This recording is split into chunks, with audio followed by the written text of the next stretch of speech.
Hi everybody and welcome to Out of the Gate, Daily Racing Form's weekend handicapping preview program. I'm Dan Illman. Thanks so much for watching. Here's what's coming up in this week's edition of Out of the Gate, the Grade 1 Cigar Mile Handicap. The last Grade 1 of the year in New York is your DRF Bets race of the day. DRF handicappers Mike Beer, Matt Bernier, and I will go over the cigar as well as the Grade 2 Demoiselles and the Grade 2 Remsen, two 9-furlong races for 2-year-olds. Nicole Russo's pedigree pick will focus on those 2-year-old races, the Demoiselles and the Remsen. JK's Play of the Day, Craig Milkowski's Timeform US Spotlight. They take a deeper dive into the Grade 1 Cigar Mile. Plus sources to watch, best bets, and lots more. So let's break Out of the Gate. We begin Out of the Gate with our Horse Watch segment. Matt Bernier, your Horse Watch this week felt pretty in blinkers. Certainly did. Actress was really good in the Comely. We're going to take a look at that race right now. This happened over the Thanksgiving Day weekend, and keep in mind, the blinkers went on for the first time here. We know what she did in the Black-Eyed Susan earlier this year, but she'd always been kind of this one-run, pace-dependent closer. She was much closer to the pace this time around. And I don't know, I just kind of like everything about this race. I know she wasn't beating a very good field, but you know distance isn't a problem for her.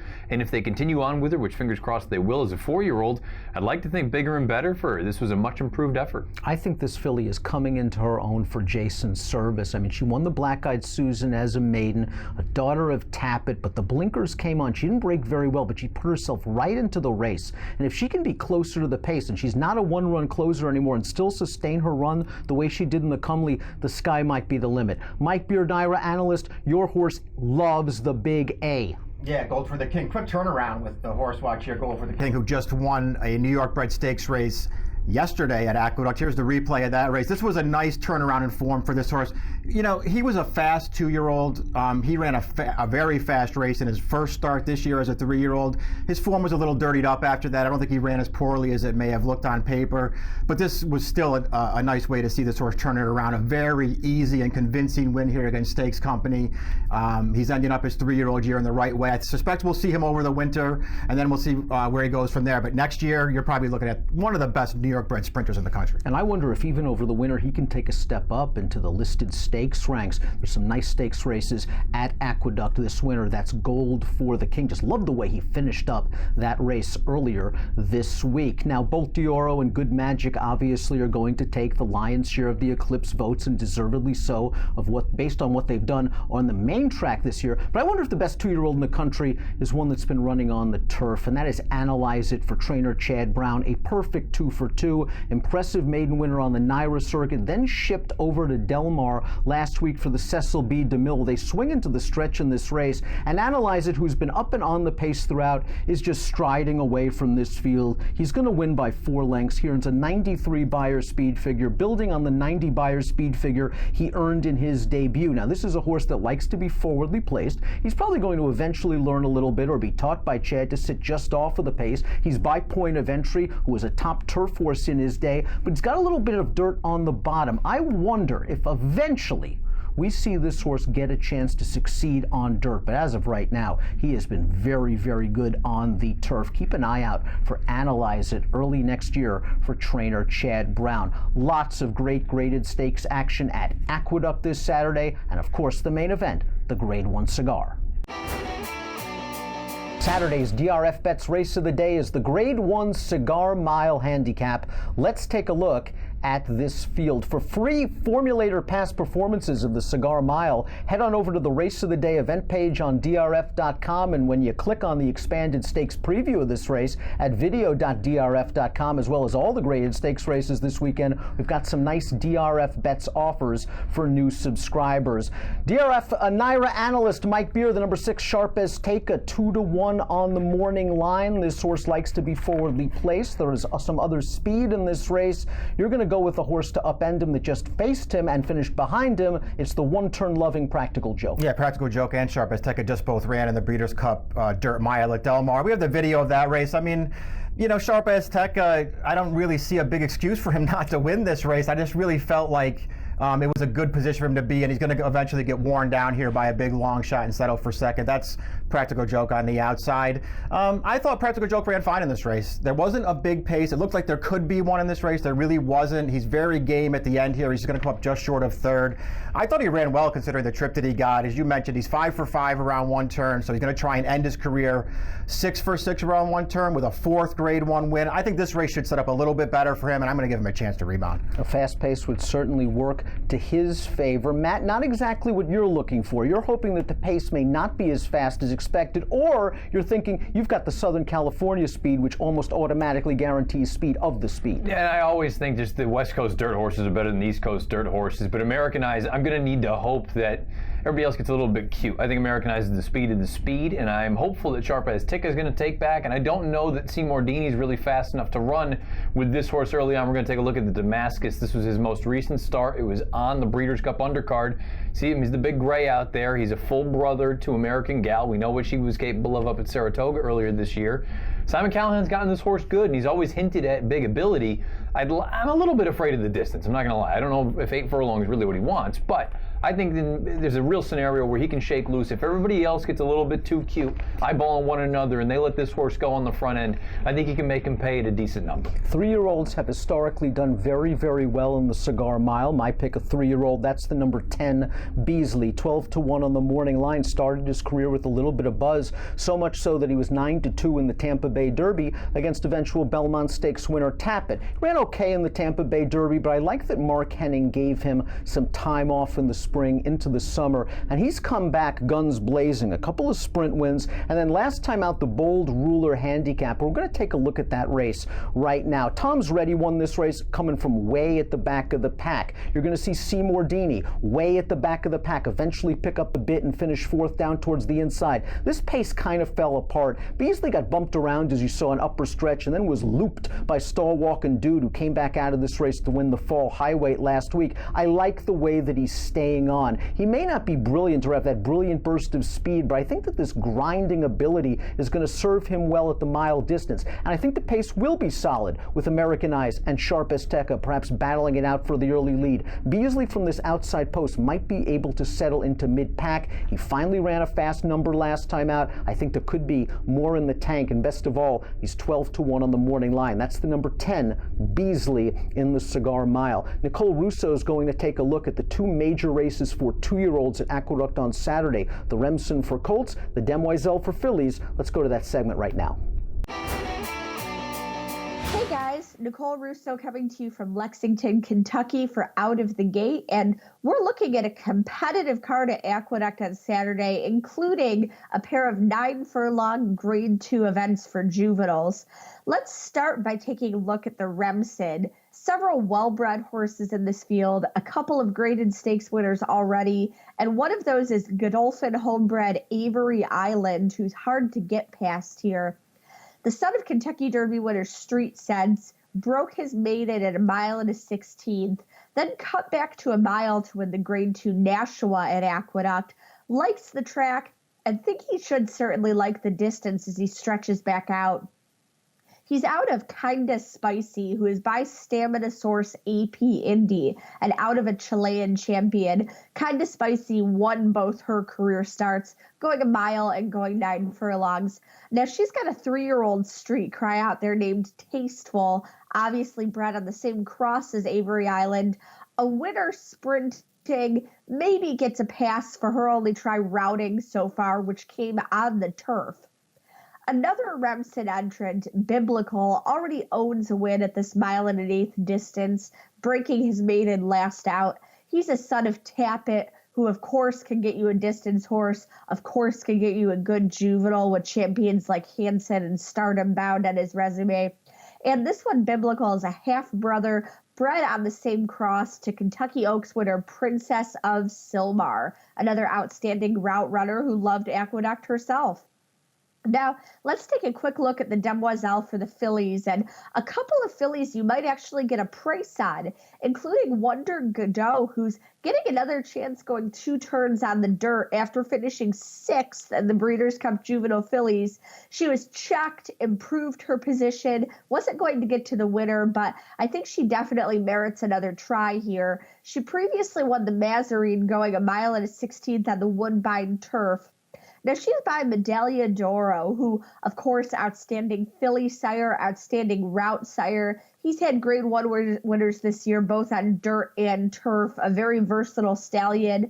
The female family is versatile as well. Wonder Godot's Damn Loving Vindication won twice on dirt, and she's out of a juvenile dirt graded winner in Chimchurri. Wonder Godot is a full sister to Turf Stakes winner Solemn Tribute, and there's a lot of European class farther back in the pedigree. The family's a mixed bag, but again, off that troubled trip in the Breeders' Cup that might have turned some people off of her, I think Wonder Godot definitely deserves another shot on dirt, and certainly the distance is not a question in my mind. Now, Indy Union broke her maiden last out going the 1 turn mile at Belmont. Going around 2 turns is a different mental game and race shape, but I do think this filly, who's already faced horses like Caledonia Road, will love every bit of the distance. She's by Union Rags, who of course has juvenile 2-turn Grade 1 winners like Free Drop Billy and Dancing Rags already out there from 2 crops. Union Rags himself was a class juvenile who went on to stretch out and win the Belmont Stakes. And his foals are following in that pattern of showing brilliance early, but relishing distance. Indy Union gets more stamina from her female side. She's out of an AP Indy mare who won in 1 mile and a 16th, and it's the family of champion Stayer Americain. So this is a filly who I really think is going to love that distance. Well, we'll be back after these messages with more on the Demoiselles and the Aqueduct card. Thanks for tuning in this week to Out of the Gate.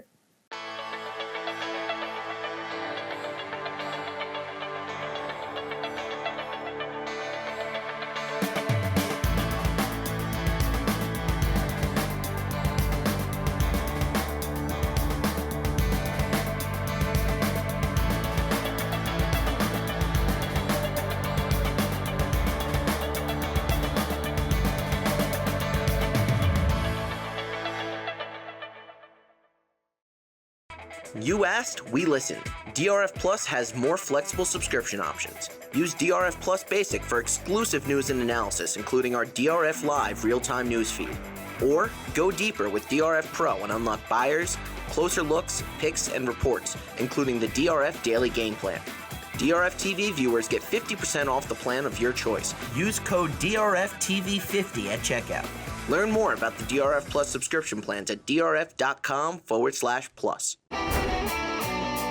Welcome back to Out of the Gate. Let's take a look at the field for the $250,000 Demoiselles Stakes for 2-year-old fillies going a demanding 1 mile and an 1/8. For expanded stakes previews of all the graded stakes races this weekend, please visit video.drf.com or the Daily Racing Form YouTube channel. Mike Beer, the number 3, Wonder Godot, 2-1 on the morning line. Deserving morning line favorite. Graded stakes winner on synthetic. I think so. She's got the credentials in this race. You obviously were not enamored by her Breeders' Cup Juvenile Fillies performance. Do you have question marks about the surface, or you don't think she's any good? I have question marks about just about everything with her. I don't think that she's that good. I think you do have to wonder about her dirtability. I know they ran her in the Breeders' Cup Juvenile Fillies.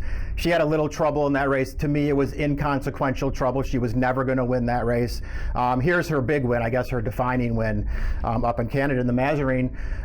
She wins this race. It's a 4-horse field, 2 horses who do absolutely no running. Her stablemate who challenged her briefly up the inside and then stopped running in the stretch after this horse walked on the lead for a half a mile. She finishes it up just fine, but I don't think she beat anything in here. I would never bet her off of this race. I would never bet her off of her Breeders' Cup race, and I don't like her at all as the favorite. And Matt, you're not betting her as well. But 1 mile and an 1/8 stamina, of course, is the big test, and your filly really has the pedigree, you would think, to go along. And from watching her, it looks like she's got that grinding style. Indy Union is a horse, you just look at the pedigree, and it would suggest that she wants to run about 10 miles. And based on her maiden special weight score that we're going to take a look at right now, She looks like she's a big, scopy kind of horse where just additional distance is going to be no issue for her on top. You've got Union Rags underneath. You've got AP Indy. So I know that she got a fig from Timeform US standpoint. She got a pretty respectable buyer. There's a part of me that thinks she's going to need to improve considerably if she's going to win. But this time of year, mile and an eighth, I just prefer horses that I think they're going to be able to take to the mile and an eighth distance better than maybe some of these other more precocious runners. I think that's the case with this filly, and I wouldn't be surprised if we got a forward step on Saturday. The race we just saw was Indy Union's first and only run on a fast dirt track. The other races on the main track came on wet surfaces. She's got one on the turf. Fast dirt might be all that it needs, and you're right about the pedigree. It looks like that she'll stretch out. Mike Beer, John Service has two horses in this race. Let's talk a little bit about More Power. Yeah, More Power is an interesting. I don't think she's going to be I think the less fancied of the two Service horses, but I think there are some things to like about her anyway. I agree with Matt's take that you sort of want to look for horses who have some distance ability when you start talking about 9 furlong races for 2-year-olds. That's not the case with More Power. I think it's a little bit of a drawback for her. I'm hoping that she stretches out, though. She's 2 for 2 on the way in. I like the way that she won both of her sprint starts. One fast, one slow. But to me, she just looked like a horse who didn't really look a sprinter to me. I really feel like she's a horse who wants to go a little longer, just won those 2 races because she's better than the horses she was running against. And I'm just hoping that she stretches out. I think she has some ability. I agree. That's why I went with the 6 More Power as well. We're going to take a look at her most recent race, her second lifetime start, and she's just easing off the rail right now. I like the way that she professionally sat inside, took some dirt in her face, and once she came to the outside with her run, she settled it very quickly and finished all the way through the wire. Now, as Mike mentioned, this stretch out in distance is major, 6.5 to a mile and an eighth. She does have some middle distance ability in her pedigree on the bottom. She's kin to a couple of black type earners going 2 turns, and the key to this race might be the trip, because the speed in the race might be her uncoupled stablemate down on the rail, the number 1 Daisy. It's hard to imagine the 2 Service horses getting hooked up in a prolonged duel, so maybe More Power will get out there, sit just off of Daisy, and we'll see. They both have a fair chance turning into the stretch, but she ran the fast race. I'm hoping she gets the mile and an eighth. That's More Power. That's the 2-year-old filly race. Now we're going to take a look at the boys in the prestigious Remsen. Let's take a look at the field for the Grade 2 Remsen Stakes. $250,000 is the purse. We're going a mile and an eighth for 2-year-olds. For expanded stakes previews of all the graded stakes races this weekend, please visit video.drf.com or the Daily Racing Form YouTube channel. Mike Kieran McLaughlin has done very well in this race in the past, and he has a prime and logical contender in Avery Island. Yeah, logical is a pretty good way to put it. Morning line favorite, Avery Island, who just a 2-year-old who's taken the next step. He broke his maiden the first time they stretched him out. He came back, he won the Nashua, and his very next start, now they'll stretch him out around 2 turns at a mile and eighth. Here's his Nashua win. This was a pretty impressive performance here. He got right to the front. I like the way that Bravo rode him with a little confidence, though. Here comes the odds-on favorite to try and challenge him mid-stretch, but Avery Island's got plenty left. He's going to drive away. I like the way that he finishes off the last eighth of a mile here, guys. He did the same thing when he broke his maiden, so I feel like distance should be okay. Based on his pedigree and based on the way he runs through the wire, I'm just hoping is okay with the 9 furlongs. I just think he's a really logical horse in a race where, personally, I didn't love the alternatives to him, and I'm going to take the favorite. Although you may not love the alternatives, I think these are a promising bunch of horses. And Matt, your horse showed immense promise against weaker competition in his career debut at Laurel. You rarely see sons of Yes It's True go a mile and an eighth, but boy, this horse handled a mile and a 16th, no problem. Yeah, the question for Vouch is going to be, is this too much too soon, or is it just too much period? Are these horses going to be too much for him to handle? But his maiden score at Laurel was really impressive. We're going to take a look at that now. It was at a mile and a 16th. Career debut. He's out there, and he's basically cutting out the fractions the entire way. I love the way that he finishes, though. He just kind of gallops along here. He's got a bit of a high leg action. You see the big white parts of his legs there. The one thing to keep in the back of your mind, he's a full brother to Calamity Kate, who ended up winning the Delaware Oaks as a 3-year-old. She ran second in the Cotillion. The thing that actually impressed me the most about this race, and unfortunately you won't be able to see it here, you can look it up in Formulator, he galloped out like an absolute freight train. I don't think a mile and an eighth is going to be any sort of problem for him. I don't want him to get hooked into duel early, but I want him to use a little bit of that tactical speed, Joel Rosario. I think he's in interesting. Should be forward in this race with a fair chance when the real running starts. 6-1 on the morning line for top connections. Speaking of top connections, I landed on Chad Brown, Jose Ortiz, the number 7 Alcatam, who is still a maiden, has only raced once. We'll go back to that race right now. A one-turn mile at Belmont. I think some folks are going to look at this race, and maybe they're right, that this race featured a pace collapse, and the horses coming from the back really prospered by a fast pace, especially with that first quarter mile. You see Triple Dog Dare right now just about moving into second, and Alcatam, who followed Triple Dog Dare on the turn, trying to get by him on the outside. No match for Alcatam's uncoupled mate, that being the winner in Dimage, but I thought Alcatam ran well. A little disappointed he didn't get by Triple Dog Dare, although he eventually galloped out past him, but I think the key was that was Alcatam's career debut, and it's never easy to win first time out against a sharp horse, especially at an elongated distance. This horse has a big turf pedigree. I think the fact that Chad Brown wants to run this horse on dirt, is willing to run him in the Remsen as a second start maiden, I think he likes this horse a lot. I'm hoping that he gets a little bit more pace, or with that experience under his belt, can just be a bit closer to the pace. I'll go with the 7, Alcatam, in the Remsen. JK's got his play of the day. Craig Milkowski's Timeform US Spotlight. They're both focusing on the big one, the Cigar Mile.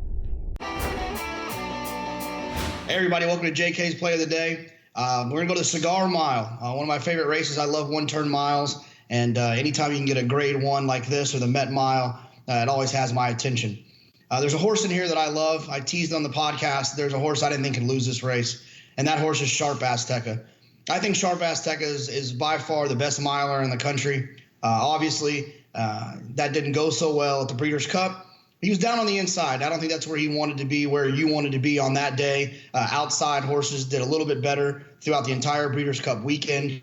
I think Sharp Azteca, although he wasn't buried down inside against the rail, he was inside of other horses. So I think Sharp Azteca is going to be super tough in here. I'm going to play an exacta with Sharp Azteca on top, with Mind Your Biscuits in second, who seemed to have woken up a little bit in the Breeders' Cup and shown the talent he's shown throughout the entire year. I think he's going to run well, and it's a possibility for second. I'm also going to use Seymour Deeney, the 2-horse for Linda Rice. Was entered last, I think, November 3rd in the fall highweight and scratched that day.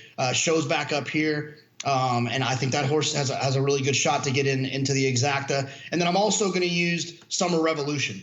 Rudy Rodriguez has won, I think, 20 races in the last 30 days. Things are going the right direction for the Rudy Rodriguez barn. And I think that horse has a really good shot to improve. Was always meant to be a good horse since breaking his maiden at Saratoga. And I think we'll see that on Saturday. So for me, it's going to be an exacta with Sharp Azteca, who is the 6-horse, with the 1, 2, and 9. Obviously, people are probably wondering a little bit about Practical Joke. For me, I'm against Practical Joke off of the great trip that he got in the Allen Jerkins. I loved him that day. I think that was the day you wanted him. I'm going to try to beat him here. Like I said, good luck, and we'll see you next week.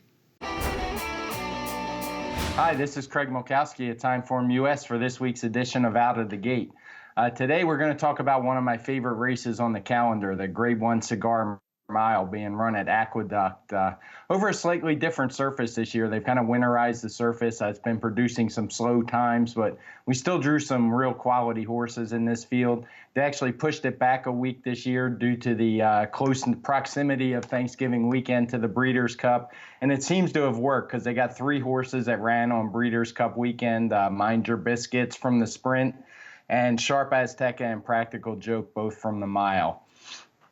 And that's what we're going to look at the preview page first, and a few things we see there. The first one is the race ratings of 129, which is really solid grade 1, which you'd expect for a race like this. In the right-hand corner, you can see the pace projector, a smaller view. You can make it bigger when you click on it, and we'll do that in just a moment. But you can see by the red flag where it says see details, the pace projector thinks the pace is going to be fast. I underlined the horses from the Breeders' Cup here, and I also highlighted the morning line. You'll see that it's blank at the time I did this graphic. They weren't available, but it is now, and I'll mention those as we go through. Sharp Azteca is the 2-1 morning line favorite. Practical Joke at 7-2 are a couple of them there. Let's move on to the pace projector, as I mentioned earlier. And the first thing I noticed was the red flag that says the pace is expected to be fast. And not only is it expected to be fast here, it's also contentious. You'll see on the pace projector we have the 2, 5, and 6, which includes a race favorite Sharp Azteca, kind of lined up on the front end. So these aren't just a lot of speed horses. They're equally matched, high-quality speed horses in here. So with that in mind, we're going to kind of look towards the late runners in the race. And I highlighted those on here. Along with their Timeform US late rating. That's something you can find in Timeform US, and also you can find it in Daily Racing Form, the print products at this point in time.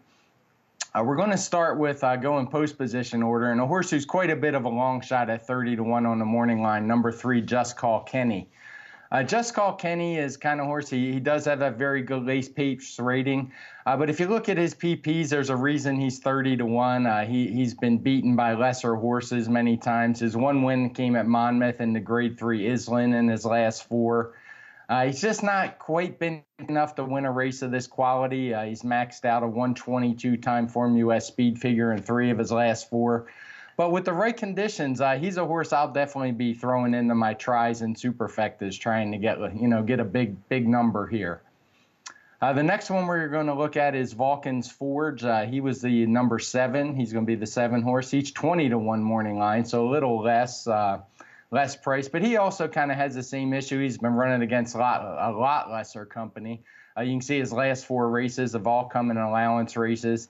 He's ran about the same kind of Timeform US speed figures, 123, 122. But he's another one, he's probably going to need a little more pace to be involved. But at a big price, I once again expecting that fast pace. I'm going to throw him into the bottom ends of my exotics. The horse I am going to focus in is the one I mentioned earlier, Practical Joke, who's a second choice on the morning line at 7-2. I am a little afraid he's going to be overbet based on his record at one-turn races. He's undefeated in one-turn races, whereas he's yet to win a race around 2 turns. And he's actually exiting a 2-turn race in the Breeders' Cup Dirt Mile. He's not really a 6-furlong horse, so there wasn't really a race for him on Breeders' Cup Saturday, but they took a shot there and went with it. And he actually ran deceptively well, I think. He's a horse that ran a 125 back in Belmont in the Dwyer Stakes, which was one of those one-turn races we're talking about. Lately, he's regressed a little. He tried he hasn't really regressed. He just hasn't really found races to his liking as much. The Haskell was around 2 turns where he ran solid, but only ran that 119. Then he won again around 1 turn in the Jerkins at Saratoga. And then in that Dirt Mile, not only was it 2 turns, which he just doesn't seem to like, the pace just wasn't much for a race of that quality. The pace figures we show are for the leader and the winner in the race. You can adjust that on your settings in your own past performances. But my preference is to show the leader of the race so I can kind of see the race shape. And you can see 117 at the quarter and half, and they finished in a 129. So horses coming from well off the pace didn't have a whole lot of shot that day. But as we mentioned earlier, I do expect quite a quicker pace in here. I think he's going to get a great setup. He draws a great post outside. He should be able to just sit off the speed without getting into too much trouble. And although his speed figures are a little lighter than some of the others like Sharp Azteca and Mind Your Biscuits ran a little quicker recently, I do note again he ran that 125 back in July, and he is a 3-year-old, so a 130 or so wouldn't surprise me here. And with the setup, he's going to be the horse I place a win bet if I can get about 3-1 or more. And as I mentioned, I'll be playing tries and supers using Just Call Kenny and Vulcan's Forge as other closers with some of the other logical contenders in here. That's it for this week's edition of Out of the Gate from Timeform US. Now let's go back to Dan in the studio.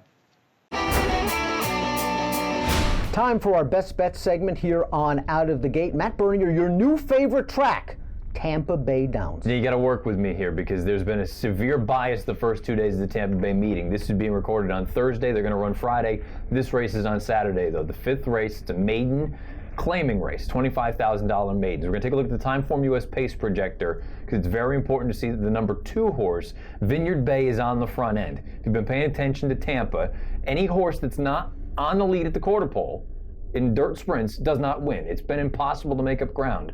If things change for some reason over the next 2 days, that's on you. You got a nut in your head. I can't help you. I can't hold your hand. If this thing stays on, the two, you got one job, Dean Butler. Clear off to the front and just say, hopefully we hold on. First time trying the dirt for this horse. 4-year-old colt, soon to be 5. He's only started 3 times. Clearly not a recipe for success most of the time. Take advantage of the bias while it's there, Vineyard Bay. Mike Beer, Naira analyst, are you going to tell me that Chad Brown's got another good one?